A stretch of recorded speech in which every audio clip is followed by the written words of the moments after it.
Assalamualaikum warahmatullahi wabarakatuh. Bismillahirrahmanirrahim. Alhamdulillahirabbil alamin. Wa bihi nasta'inu ala umurid dunya waddin. Wassalatu wassalamu ala sayyidina Muhammadin wa ala alihi wa sahbihi ajma'in. Amma ba'du. Perkenalkan, nama saya Irfan Dafaida dari Prodi Sistem Informasi Fakultas Sains dan Teknologi Universitas Islam Negeri Sunan Ampel, Surabaya. Di sini saya akan menjelaskan tentang materi dari dosen kami, yaitu materi dari mata kuliah Studi Al-Quran. Di mana di sini saya tidak sendiri, akan tetapi saya akan ditemani dengan teman saya. Ya, teman saya, monggo Mas Adit. Monggo perkenalan dulu sama teman-teman. Ya, baik. Jadi teman-teman, sebelumnya Mas Irfan tidak sendirian. Dia ditemani dengan saya. Sebelumnya, Assalamualaikum warahmatullahi wabarakatuh. Waalaikumsalam. Perkenalkan, nama saya Adi Proyan Rizkylah, juga dari Prodi Sistem Informasi UIN Sunan Ampel, Surabaya. Jadi di sini kita berdua akan ada di sesi wawancara, yaitu tanya jawab. Yang mana saya Adi Praneskila akan bertanya perihal apa sih Bang? Tentang studi Al-Quran, betul. Jadi kita di sini sharing-sharing ya teman-teman. Nah, jadi nanti Mas Adib itu tanya ke saya, terus nanti saya jawab. Saya juga nanti akan tanya ke Mas Adib dan Mas Adib yang akan menjawab. Di sini yang akan bertanya dulu Mas Adib. Monggo Mas Adib. Jadi Mas Irfan, saya di sini ada 3 pertanyaan. Ya. Sebenarnya apa sih pengertian studi Al-Quran itu? Ya, jadi yang dinamakan studi Al-Quran itu adalah sebuah ilmu. Sebuah ilmu yaitu untuk mempelajari atau memperdalam Al-Quran. Seperti halnya ilmu tafsir, studi Al-Quran itu. Jadi di mana Al-Quran yang mempunyai bahasa yang sangat indah, mempunyai bahasa yang sangat agung, di mana di dalam Al-Quran itu terdapat makna-makna yang tersirat, di mana kita tidak cukup kalau hanya memahaminya dengan sebuah terjemahan saja, akan tetapi ada namanya studi Al-Quran atau tafsiran Al-Quran. Jadi kurang lebihnya seperti itu yang dinamakan sebuah studi Al-Quran. Baik. Tadi kan kita sudah dijelaskan oleh Mas Irfan apa itu studi Al-Quran. Sekarang Al-Qurannya, teman-teman, tanda kutip. Sebenarnya apa sih Mas Irfan Al-Quran itu? Nah, jadi Al-Quran itu adalah kitab suci yang diturunkan oleh Allah Subhanahu Wa Taala kepada Nabi Muhammad SAW. Nah, di mana Al-Quran ini adalah penyempurna dari kitab-kitab terdahulu seperti kitab Taurat, Zabur, Injil. Itu semuanya disempurnakan di dalam Al-Quran. Dan pengertian Al-Quran sendiri yaitu asal usul dari kata Al-Quran. Nah, di sini ada beberapa ikhtilaf, ada beberapa pendapat para ulama. Nah, salah satunya dari Al-Lihyani, seorang ahli bahasa yang wafat pada 215 Hijriah. Beliau berpendapat bahwasanya Al-Quran itu merupakan kata benda atau masdar dari kata kerja fi'il, yaitu qara'a yaqra'u qira'atan Qur'anan. Nah, kalau disorofnya seperti itu, qara'a yaqra'u qira'atan Qur'anan. Nah, jadi Al-Quran itu adalah sebuah masdar dari fi'il madi, yaitu qara'a. Itu menurutnya Al-Lihyani. Lantas pendapat yang kedua itu dari Al-Farrokh. Ulama Al-Farrokh seorang ahli bahasa dan pengarang kitab Ma'anil Quran, di mana beliau ini berpendapat bahwasannya Al-Quran itu berasal dari kata Al-Qara'in. Al-Qara'in itu adalah jamak dari qarinah. Nah, jadi Al-Qara'in itu adalah jamak taksir dari kalimat qarinah yang mempunyai makna mufrad.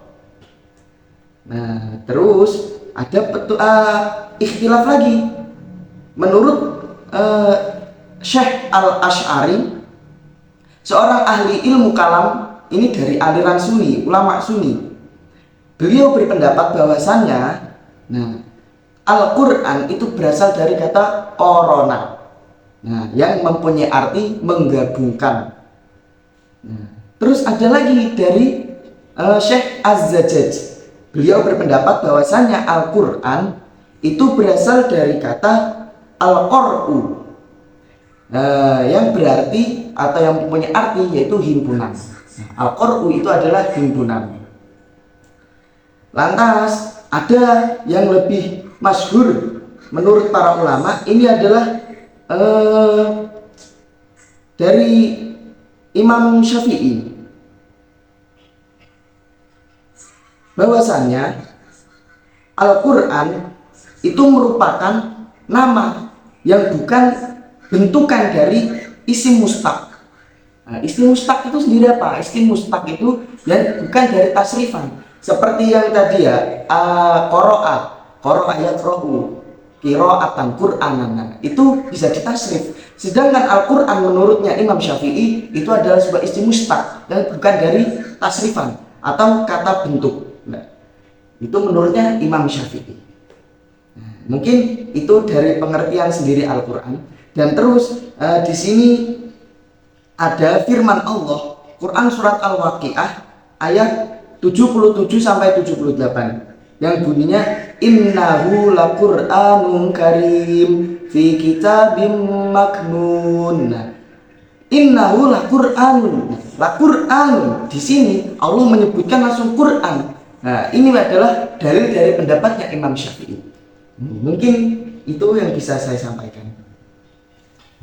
Lengkap sekali ya teman-teman penjelasannya. Baik, jadi di sini kita udah mengetahui apa itu studi Al-Quran dan apa itu Al-Quran. Sekarang saya mau tanya Mas Irfan, kita kan sudah tahu ya apa tadi Al-Quran yang sudah diterangkan oleh Mas Irfan. Sekarang apa sih isi kandungan Al-Quran itu? Nah, isi kandungan Al-Quran sendiri itu tersebut, yaitu Al-Quran sebagai pedoman hidup umat Islam, berisi pokok-pokok ajaran yang berguna sebagai tuntunan manusia dalam menjalani kehidupan. Nah, Al-Quran itu adalah kitab sucinya orang muslim, di mana kita wajib untuk mengimaninya, bahkan wajib untuk mempelajarinya.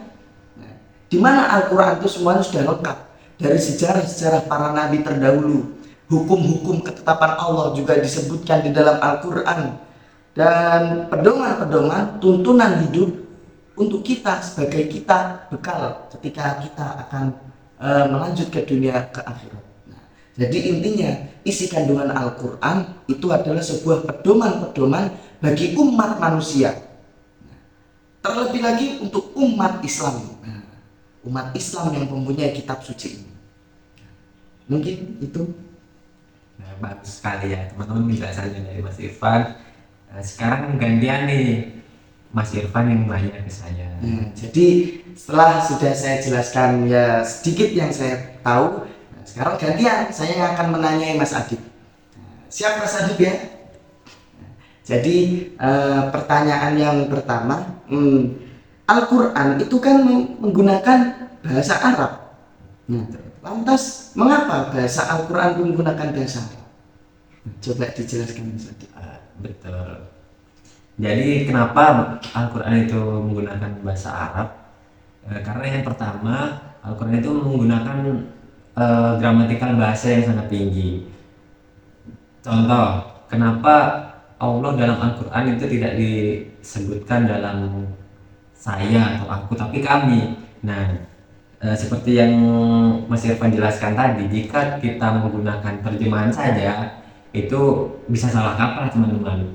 Bisa kayak kami diterjemahkan, kita hanya menggunakan terjemahan saja itu artinya banyak, bisa bermakna jamak, tapi jika saya itu bermakna tunggal.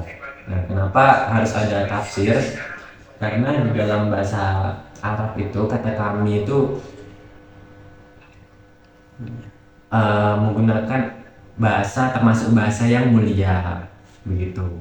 Dan juga Yang poin yang kedua di sini, karena bahasa Arab itu memiliki sistem akar kata yang lengkap dengan arti dasar yang saling berkaitan, sehingga dapat menjaga makna kata dan idenya dari perubahan sosial dan penafsirannya subjektif. Begitu. Sudah. Sangat jelas ya teman-teman. Nah, jadi kita lanjut ke pertanyaan yang kedua. Mas Adib, kedudukan atau fungsi Al-Quran itu sendiri sebagai apa? Baik. Mengetahui secara jelas apa itu fungsi studi Al-Quran. Maaf, fungsi kedudukan Al-Quran maksud saya, bukan studi tapi Al-Quran ya. Kedudukan fungsi Al-Quran. Fungsi Al-Quran. Baik. Ya. Fungsi Al-Quran itu ada banyak teman-teman, tapi di sini saya akan merangkum beberapa fungsi pokok dari Al-Quran. Yaitu yang pertama, poin yang pertama itu ada petunjuk bagi seluruh manusia. Dan yang kedua ada juga peringatan seperti sholatlah teman-teman. Kedua ada sumber pokok ajaran Islam, misalnya pendapat seperti sholat, zakat, haji, dan yang keempat itu ada bukti kebenaran Rasulullah SAW. Begitu. Cukup jelas ya teman-teman. Terus pertanyaan selanjutnya, tadi kan udah fungsi dari Al-Quran itu sendiri, kedudukan atau fungsi Al-Quran. Sekarang kegunaan studi Al-Quran, studi Al-Quran, kegunaannya itu bagaimana? Baik, jika kita ingin mengetahui studi Al-Quran apa itu fungsinya, mengetahui secara jelas bagaimana sebab. Jadi fungsi studi Al-Quran itu kita bisa tahu apa itu asbabun nuzulnya, sebab-sebab turunnya ayat. Di situ juga terdapat kejadian yang menyebabkan suatu ayat turun ke bumi.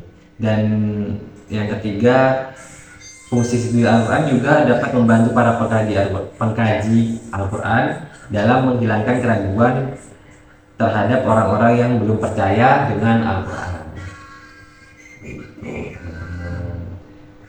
Cukup jelas juga ya teman-teman. Nah, jadi kita tadi sudah mendengarkan penjelasan dari kita berdua dari apa itu studi Al-Quran, pengertian Al-Quran, asal usul kata Al-Quran, terus isi kandungan Al-Quran, kedudukan fungsi Al-Quran, bahasa Al-Quran, terus kegunaan studi Al-Quran. Nah, sebenarnya masih banyak lagi yang bisa yang akan dijelaskan, tapi waktu. Nah, jadi mungkin sekian yang dapat kami sampaikan. Segala salah dan hilaf dari kami berdua, kami mohon maaf yang sebesar-besarnya. Wabillahi taufiq wal hidayah. Wassalamualaikum warahmatullahi wabarakatuh.